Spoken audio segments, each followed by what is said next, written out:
Hello and welcome to episode 34 of Sutton Impact Family Style. I'm Jason. I'm Bill, and I guess we got to lead off with the major story in the sports world, Prime which time. is Coach Prime. Yeah.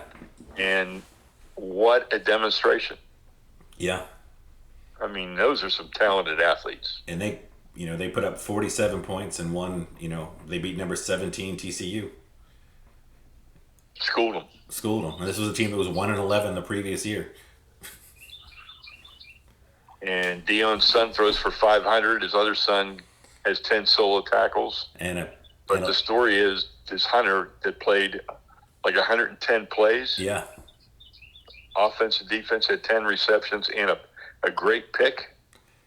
He is like the new Charles Woodson, but maybe even more, because I don't think Charles Woodson ever played that many plays in one game. Definitely not. This kid, this was the Iron Man performance. Like, you almost worry about trying to have somebody do that. In that heat, yeah. We said, obviously Dion's going to be your cup of tea, or he's not going to be your cup of tea, right? Right. But as we said last year, when Auburn turned him down, I thought that was a giant mistake. Because the only way Auburn is competing with the LSUs, the Alabamas, and everybody else in that division is to have somebody like Dion. Because Dion is, when Dion goes into people's houses, that's different than some old white guy. It just is. It's different than anybody else. Yeah. Dion has a personality. And as he pointed out, he has a personality. He's been successful. He's played major college. He's played in the pros. He's played at a high level. 2 sports. He's legit. Yeah. And as he's talked about at things, it's like he was almost NIL before there was NIL, right? He understood endorsements and money and on the court, off the field. Like, he was, and apparently he can coach. Yeah. I don't know what their ultimate record will be by the end of the year, but it was a bummer seeing all those players be released from Colorado, because that sucks for those kids. But everything other than that has been fantastic for them. Well, he's going to be better than 1-11. More than likely, yes. He got the 1, so. Great news for the Big 12 with Colorado coming in. Yeah. Good news for the Pac-12 this year. They'll get a lot of games on TV. Well, you got Caleb Williams on there too. Bowl games and probably bowl games. There'll be some money left over. And what's funny is all the money will stay in, if they keep the conference name and they keep the assets. All that money will go to Oregon State and Washington State. Nice. Good for them. And then they can use that to attract the other schools to, if the Mountain West then becomes the Pac-12. Because that's where the brand equity is, if they still would consider them a Power 5. Right. Which I don't, the jury's out on that. But, who knows? And who knows who has the right to even consider that, right? Yeah. It's sort of like the Old West with the NCAA and who the realignments in football and who gets votes and who doesn't get votes. It seems like ultimately, we're going to end up with less college football programs, right? Yep. It just doesn't make a lot of it didn't make a lot of financial sense before all this, but with this consolidation and all the power going to be basically between 3 conferences at this point, maybe 4. If you're not in those conferences, there's just not going to be money or TV deals or anything. Well, I tweeted out in 1983 when Dr. Rooney wrote the recruiting game, in 1980. Yeah. He had a super conference of 48 schools. Wow. And so I put it out on Twitter yesterday. And the interesting thing is, Oregon wasn't in his 48, okay? Yeah. Because in the 1980s, Oregon sucked. But Oregon State, Washington State, Vanderbilt, none of those schools are in there. Yeah. They're not in his 48. But Air Force is in it. And, so that's, there's a couple that are questionable, but, the ones he left out would make sense if you were leaving some out. Now, do you think we're going to get to the point where, if you're the super SEC, where if you're one of the top teams, if you're at Georgia and you're in Alabama, are you going to start demanding more money than the other people, or do you think they'll be smart and just keep it even? I think they're getting a lot of money. And I think that there is a lot of school. The SEC is a little bit different in that even Mississippi and Mississippi State go to bowl games and everything. So Yeah. And Arkansas has gotten better. I mean, and Vanderbilt props them up in a couple other sports. So I don't know. I hope not, because I think that's the surest way to ruin is to do that. Yeah. Because it didn't work. Paying Texas and Oklahoma more didn't keep them in the Big 12. No. It just seems problematic, but it also seems very human that eventually you're going to be like, well, we're the big brand here. What are we getting equal shares? I mean, yeah. I think the interesting story going back to this last thing with SMU, Stanford, and Cal. So SMU saying it's okay, we don't need any money. We're going to depend on our boosters. Yeah. And remember the last time that happened? That was the Pony Express and everything else, and the death penalty. But now it's legal. So and now it's legal. So now you're going back to a system. So it's kind of crazy. It is. And what does it say? How desperate can you be that you're not going to take? You'll say you won't take any money for 8 years or whatever it was, 10 years. Something, yeah. That's crazy. But I mean, if you want to, I guess you want to be your boosters, your alumni. Everybody wants to be in a Power 5. Yeah. And now you're in a Power 5. Because like we said at the very beginning, it kind of feels like if you're not in a Power 5 in the next 5 or 6 years, you might not have football at your school. So the only big school in Texas now that's not a Power 5 is Rice. Yeah. And Texas State beat Baylor. I saw that. That was kind of cool. Yeah, so, who's to say, right? It's kind of crazy. Yeah. And then I guess our other kind of crazy is, I mean, it's 2 top 10 schools, but, a 20-point victory, Florida State over LSU, right? Yeah, and it couldn't happen to a nicer guy with Brian Kelly. I mean, he talks his talk. I still like the guy. I've never liked him. No. Didn't like him when he was at Notre Dame. But, he's a guy that you just don't like. And, so he was bragging about his team and talking about what they were going to do, and all of a sudden they're 0-1 in ugly, the SEC. Yeah, and an ugly 0-1. I mean, yeah. A 20-point loss to Florida State is probably keeping you out of the national championship game, most likely already. You're pretty much eliminated, right? Yeah, I mean, LSU, unless you run the table. Yeah, you're going to have to run the table incredible. If you run the table, that means you beat Alabama and Georgia, so you should be in the playoffs. But that defense that I saw, they're not going to stop anybody. No, they are not. I guess moving my sad moment of the weekend though was a couple of the guys that played well for Dion, like one of the receivers. They were at USF. Yeah, that's really sad. I mean, yeah, they knew who they were, right? They knew who they were going after. And then USF lost to Western Kentucky, so I really felt doubly bad. Yeah, it's a bummer. Yeah. I guess you want to hop to Team USA? Yeah, let's talk about Team USA. I mean, Anthony Edwards is really establishing himself as an elite player in the NBA. Oh, without a doubt. Through this. And he's getting a lot of publicity, and he's being in the spotlight, and he's being the guy, and he's living up to everything. He looks really, really good, right? Right. But you're playing international basketball. And international basketball is not NBA basketball. No, it's not. International basketball is not a lot of fast breaks. It's a lot of set, throw the ball in the post, kick it out for 3-pointers, or let the post player dominate. And Team USA is not that team. No, There's nobody to guard the bigs from Lithuania. Nobody. And then, right? Jerry Jackson Jr. had, 1 rebound? Yeah. You're not going to win. And they've been out-rebounded by almost 30 rebounds over the last 2 games. Yeah, so, I mean, that's the Achilles heel. I know he missed a lot of time last year, but Jaren Jackson Jr. has almost always had Steven Adams to sort of be the big, he's been more of a 4 than a 5, where he's being asked to play the 5 in international, and that's just not his game. No, it's not his game. And then Austin Reeves got a little bit of a wake-up call against the Lithuania. He's maybe not, guaranteed first-team All-NBA, best player on the Lakers right now, right? No. And, in their defense, Lithuania came out and hit their first 9 three-pointers. Yeah. 9.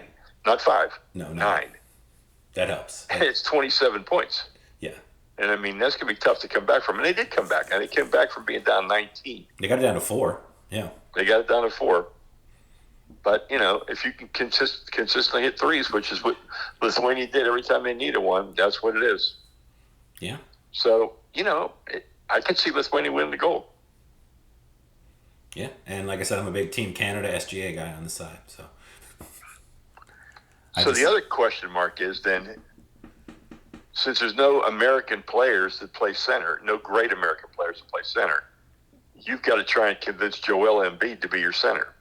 And he's French and American. He has dual citizenship. And he's... So you're dependent upon that decision, depending how you're going to do in the Olympics. And I guess this brings up, we can talk about it in the next segment as well, but if you're Joel Embiid, you're also a long injury history. You got NBA championship goals, and you're over 30. Do you also want to be adding Olympic miles to yourself? And I don't know if that's the case.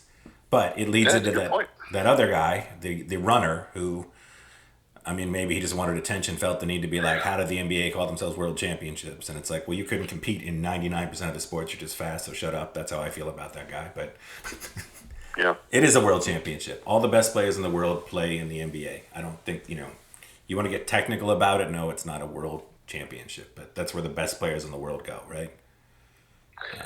Yeah. It's sort of like boxing. Like the best boxers in the world try to get to the same association, and that's your world champion.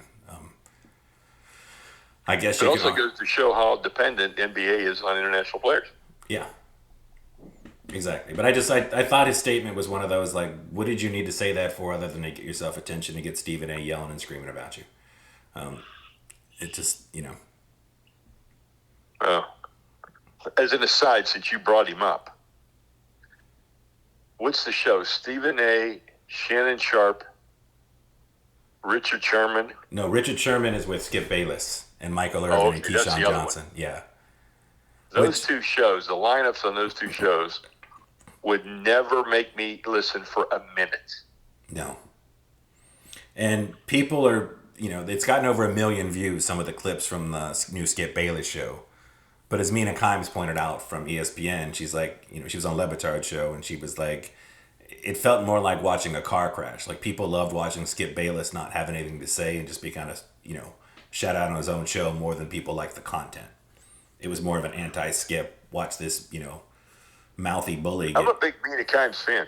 Yeah, she's great. She's fantastic. She really knows her stuff.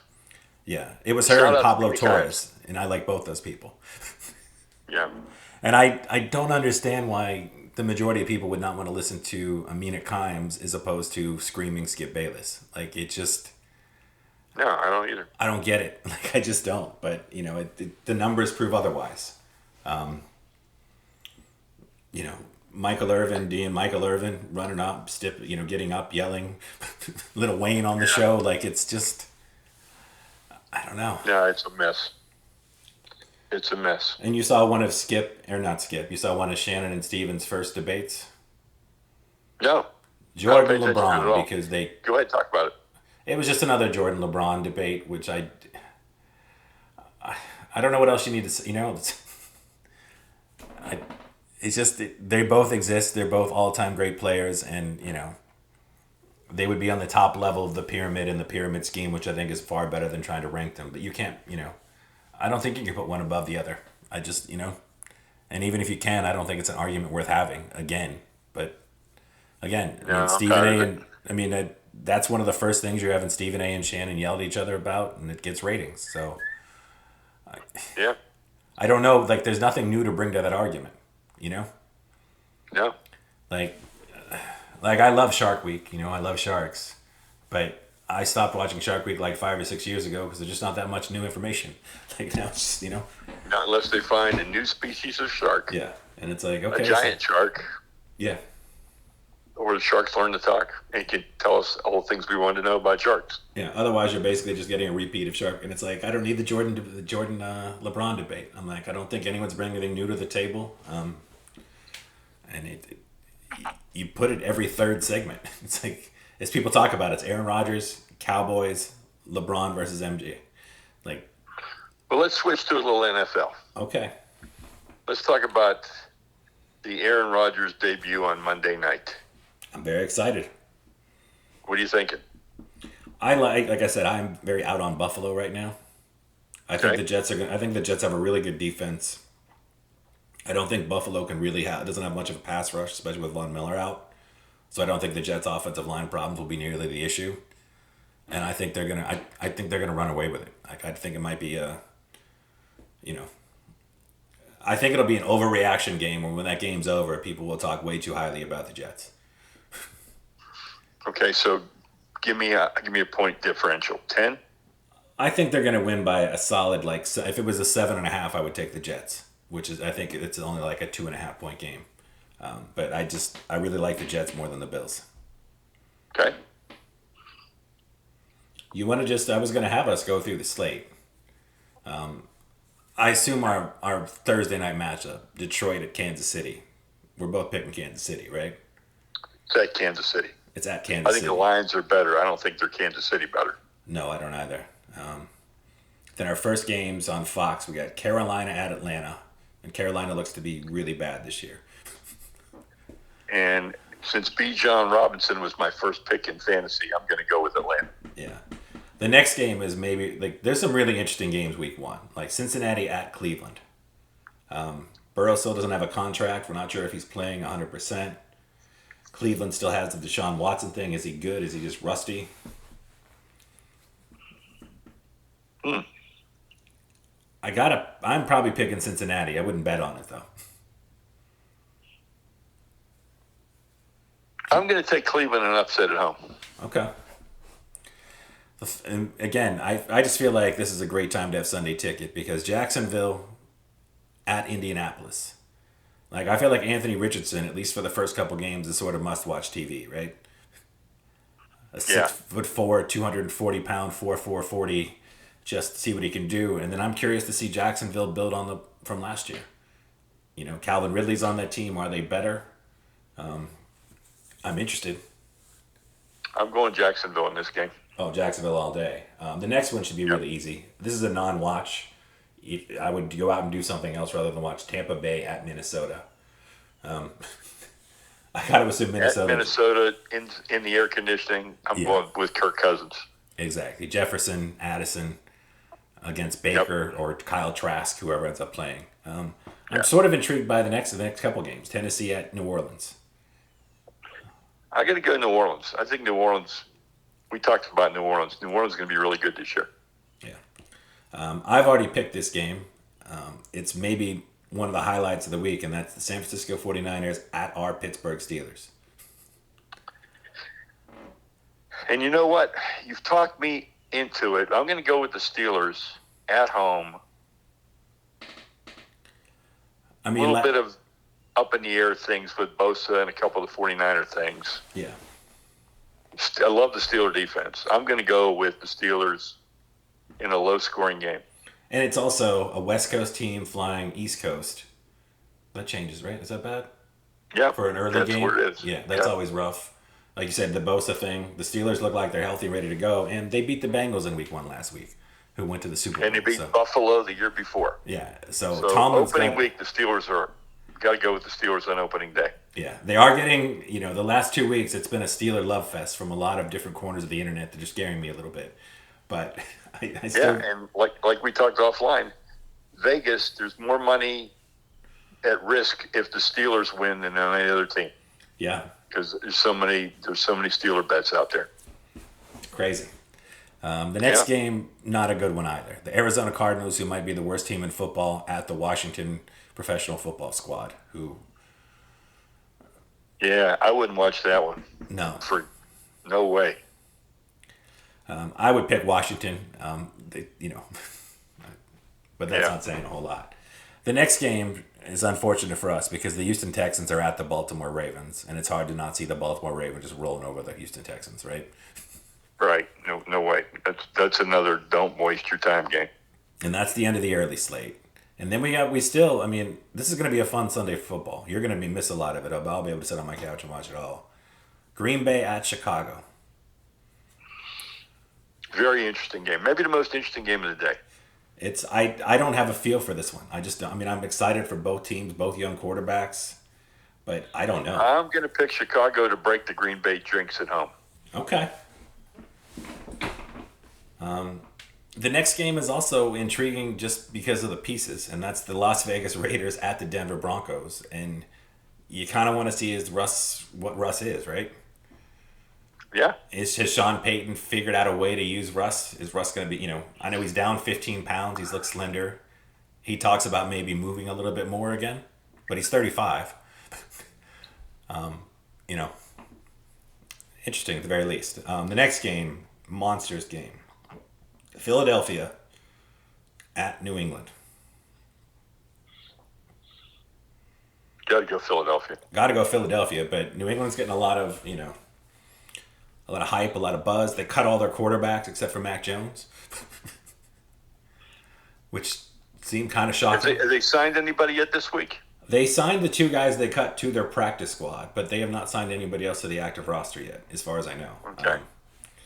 Maybe they know there's talk of like Will Greer and a couple of veterans, but it was a weird move, right? Especially as good as Zappy played yesterday. But I mean, for the same reason as a Steeler fan, I just kind of wanted Mason gone. Maybe people kind of wanted, maybe Bill Belichick didn't want Zappy on the active roster. He didn't want the fans calling for Zappy. But the other thing, and I'm not sure if this will affect that game, but you know what they're doing in New England on that night? Retiring Brady's number? They're retiring Brady's number. The greatest Patriot, maybe the greatest NFL player of all time. And do you think that adds inspiration, or does that take the air out? What do you think that does to the... I don't know. That's hard to say.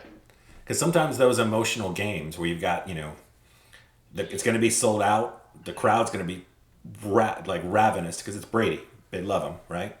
Yep. So it'll be interesting to see if that has any pull in the game. I'm still picking Philadelphia because Philadelphia just seems like a beast. Yeah. And, I know they have an offensive coordinator now, but I'm not sure who the scary guy is on that team that you're worried about is New England. Really? I agree. The next game also super intriguing. Miami at the Chargers. That is an intriguing game. I hope it's 50-48. Ideally, Chargers. yes. Again, like we talked, the Chargers going back to, you said Dan Fouts. I was just thinking to Phillip Rivers. They're always just slightly disappointing. And Miami's another team, much like Pittsburgh, that everybody's all over. And they're traveling East Coast all the way West Coast, but they're playing in the later game. It should be bright and sunny, so both those teams that want to run and want to play, deep football should be able to do it. So, I don't know. I'm excited. Off the top of my head, I'm picking Miami because I think Miami's really good. It's a good fantasy game for me because I have Waddle on one side and Herbert on the other. my boy Herbert. Yeah. We got two more games left to talk about. We got Los Angeles Rams at Seattle, which should just be Seattle should crush them, I would assume, right? I'm going to pick Seattle on that, yeah, for sure. If I'm the Rams and I have 30 undrafted free agents, if Cooper Kupp can display healthy, I'm trading Cooper Kupp. If Aaron Donald is willing to be traded, I would trade Aaron Donald in a second. Except you're dealing with a team that doesn't like draft picks. Yeah, I know. They haven't had anything lower than a second-round pick for like 7 years, but at some point, right? I don't know. Yeah, I don't know either. You're LA. You don't want to ever rebuild. No, but at some point you might have to. I mean, I would trade Matthew Stafford if I could get anything for him. I don't think they can, but I'd trade him. And then the last game is another this week, the NFL schedule has been phenomenal for this week 1 because it's the Dallas Cowboys at the New York Giants. Everybody loves the Cowboys. Yeah. I going love Giants at home. Yeah. I love Dallas. I love New York Giants coach. I like Daboll. I just think he's really good Yeah, at I'm what going he does. Giants at home. Yeah. And again, I think Vegas is that's probably got to be close to the second one because you got the Giants and the Cowboys in action. That's got to have a lot of money on that game, right? Right. So that's that's an incredible slate of football. I'm very excited to watch. It is very exciting. It's a great week. Baseball, the Braves beat the Dodgers 3-4, I believe. Braves still look like the juggernaut to me. Yeah, they look real good. They look better than anybody. And I kind of like the Orioles where they keep playing well. They've got a really, really good team. I don't expect them to make the World Series. I still expect it to be the Astros and the Braves. Those Astros they just don't go away, right? No, they don't go away. They just keep going. It's pretty crazy. Well, I do have an entertainment moment. I've been watching Winning Time Season 2. Okay. And I'm enjoying it. And right now, the big controversy is Magic Johnson come back from an injury versus Norm Nixon. Teams are playing real well. They went back to Magic. They didn't make the playoffs. They did a whole special episode on Larry Bird, which was really interesting. And, doesn't look like there was ever, at least the ways portrayed, any love between Magic and Larry Bird. I thought there was love between those two, though. I thought so too, but this is showing me, if I'm buying into this, that there wasn't, at least then. And then there's the big problems between Riley and Westhead. Yeah. And Bus. It's interesting. It's nice soap opera TV. How do you feel about the actor playing Larry Bird? I think he's decent. Okay. I think he's decent. I think that the actor playing Bus, Riley, is great. Yeah. I think Adrian Brody's doing a really nice job as Pat Riley. Yeah, it's the early Pat Riley, the not as confident Pat Riley, the subdued Pat Riley. So it's interesting to see that play out. Yeah. I think Norm Nixon's son's doing a great job playing Norm Nixon. Yeah, this was one, like, the day when they announced this show, just the casting, all of a sudden, it's like, because you got to find people that can look tall, because Magic and Kareem and everybody, and then... They totally missed on the guy playing Kareem, who kind of plays like Kareem, can do the Kareem talk. Yeah. But when they all walk out together, he's like an inch taller than everybody else. Yeah, because Kareem is one of those guys that just looks tall no matter what room he's in. I mean, I've been in a room with Kareem. Like, he looks like a really tall person. Yeah, and then getting people that can, look relatively competent on the court as they portray NBA players. Yeah. The only entertainment I have is What We Do in the Shadows finished its fifth season, and it was, I love that show. If it stayed on forever, I'd be very, very happy. And I enjoyed My Dark Winds closer and Justified. Yeah. Which we talked about offline. We don't want to spoil it, but the last episode, I would say the last episode is interesting. Watch it and come to your own conclusions. Exactly. I think that's perfect. Because it just came out, so we don't want to talk about it too much. If we have a hole in the schedule at some point, maybe we'll throw it out there.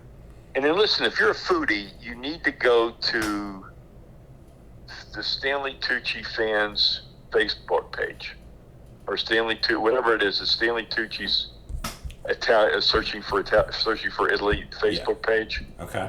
And a lot of people post. Stanley Tucci posts his recipes, but a lot of other people post recipes, and they're really, really good recipes. And so, Mom made it's a Neapolitan dish. It was pasta scarpiarello. And you can make the whole thing in like less than an hour, about 40 minutes. And you make it with fresh cherry tomatoes, basil, garlic, and that's the sauce. And you cook the sauce, and then what's interesting is you cook the pasta on the side, and then you add the pasta and the Parmesan all to the sauce. Okay. And it was unbelievable. One of the best Italian dishes I've had. It was really, really good. I think it's a summer dish because you can't get cherry tomatoes, and grape tomatoes won't work. They've got to be cherry tomatoes. I know you wouldn't like it because it has tomatoes in it, hunks of tomato. It's not smooth. Yeah, I like the smooth. But we put 2 cups of Parmesan in, and we got the fresh pasta at the market, and it was tremendous. So check out. There's a recipe too for. Remember that chicken you liked from Carmine's in New York? I do. Yes. That recipe's in there. With the chicken, sausage, and potatoes. That was in there. Really, really. We're going to make that one. But it's a great website. So go, if you're a foodie, go to it and try some of the recipes. And then people will even direct you to their own website. If they post a picture and you want the recipe, you can go to their website to get the recipe. Okay. So, big time fan. Nice. And then I didn't tell you this. Guess what I ordered on Amazon? No idea. Maul's barbecue sauce. Oh, you're gonna maul it? I was going to maul my ribs today, but I just got a notification that my delivery's not going to happen today. Ah. And I bought the sweet smoky malls. I think that's the one we liked. It sounds like the one we like, yeah. So I'll let you know. But I bought some malls. And the website said it's the oldest barbecue sauce in America. Huh. Okay. Which I didn't know. But, we like it. It's one of the few food things that when we lived in St. Louis that I liked. Yeah, you gotta maul it. That was the commercial. That was the mullet. And mauling And was I just love mauling taking it. whatever meat you had and dipping it into a big bowl of the sauce and putting it back on the grill.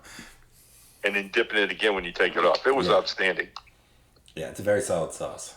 I hope it's good. Hope it's held up all these years.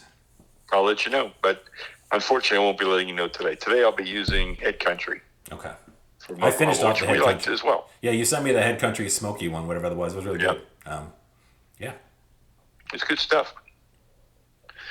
All right, everybody. We got a dog of a college game tonight, Clemson and Duke. I'm not even going to bother watching it. No.